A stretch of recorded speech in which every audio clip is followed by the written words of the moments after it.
Hi, Julianne Jones here with another video blog post for you. Last week I was talking with one of the members of my virtual academy on one of our group coaching calls about customer support and customer care and follow-up around that. Now, she had heard that you're supposed to follow up with your customers periodically, and she wasn't really sure about a systematic way to do that.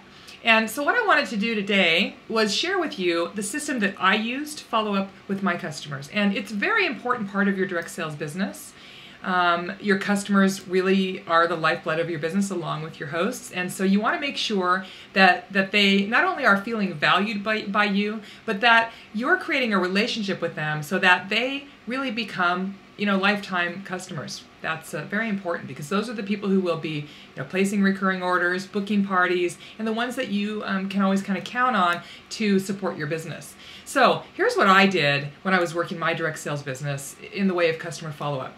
After the party, I waited until I knew that they had their products back, usually a week and a half to 2 weeks, and then I would call every single person from the party who had placed an order. Just really, truly, was just a follow-up call. There was no agenda on my part. I wanted to make sure, well, with the exception of making sure that they had received their products, that they were happy with what they got, and if they had any questions at all that I could support them around, I wanted to make sure that I took care of those. Now, if it was appropriate, if for instance I knew because I had a chance to look at their guest care card or their wish list or their order even, and I noticed that maybe on their wish list that there was something that they had liked that they didn't order because it was too much and it was coming up on a host special in the next few months, I would mention that. If it was appropriate, it was germane to what they wanted, and I took really good notes. If something came up during the party when I was taking their order and they mentioned something, I would make a note of that, because then when I did follow up, I had a place to begin the conversation with them. I think it's absolutely valid if something like that comes up and it's organic for you to say, hey, I just wanted to let you know, I know that you really loved that one item and it was a little bit out of your budget. That's our host special next month. So if you were thinking about hosting a party, it'd be a great opportunity for you to get that. The reason I don't mind if you use this call for that type of booking conversation is because it's about her and it's about something that she liked, and it's okay, I think, to have that conversation within that context. I don't believe it's okay during this call to ostensibly call and say, this is a customer support call, I'm calling to make sure you got your order, and then, oh, by the way, would you like to book a party? Because to me, that feels more like your agenda, and it's going to put some people off. It's going to be a little bit less of a relationship building type conversation. So it's important that you make those calls, and if it's appropriate, that you bring up a booking or even a sponsoring conversation. But really, truly, the point of those calls is to connect with those folks and make sure that they got their order. And then beyond that, I always assumed if they had filled out their email address, and I would actually say this during my party, if you don't want to be on my mailing list, please don't write your email address. Or if you want to go ahead and write it, make a note that you don't want to be added to my email list, and I won't do that. But if you give me your email address, I'm going to assume it's okay to do that. So if they've done that, you can add them to your list. And a monthly newsletter to your customers is a great plan.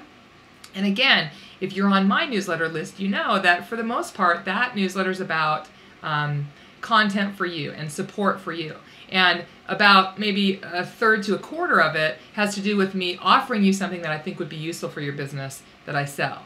But for the most part, I want those newsletters that I send out once a month to be about supporting you and informational in nature. And that's what you want to do with your newsletters as well. The best newsletters that I get from direct sellers give me some information. They give me a recipe, they give me a tip for my life or my household, or something that I can use that is of use to me, that's useful and valuable for me as a customer. So think in those terms, okay? And then beyond that, once you've followed up with everybody from those parties that they've attended, people who you're ordering customers, then basically you're connecting with them monthly through the newsletter. And if you want to make follow-up calls about something specific, that's a great pool to go to going forward. You can go back to your last 2 or 3 months worth of parties. If you, for instance, are having a booking challenge, let's say, and you can call them and say, hey, I just want to touch bases with you. This is what's going on. I'd love to come and spoil you and your friends and have a booking conversation. That's okay, because that's a follow-up call that's specifically for that. And because you've made that customer care follow-up call, you've begun to build the relationship with them. And, it's more than just a cold call. Now, this is really more of a long-term customer service mentality or or strategy. So in other words, you are starting out by building a relationship so that when you do follow up in the future, that person knows who you are, they feel comfortable with you, and the more you can do that, the easier your follow-up is going to be. So I hope this helps, and definitely make sure that you're following up at least once with the folks from every party who ordered. That's, I think, the minimum that you're going to want to be doing. So hopefully you're having a great day. I'm looking forward to connecting with you soon. If you haven't gone over and liked the fan page on the Facebook yet, go ahead and do that. I'd love to connect with you there, and we will see you around that community. Make it a great day.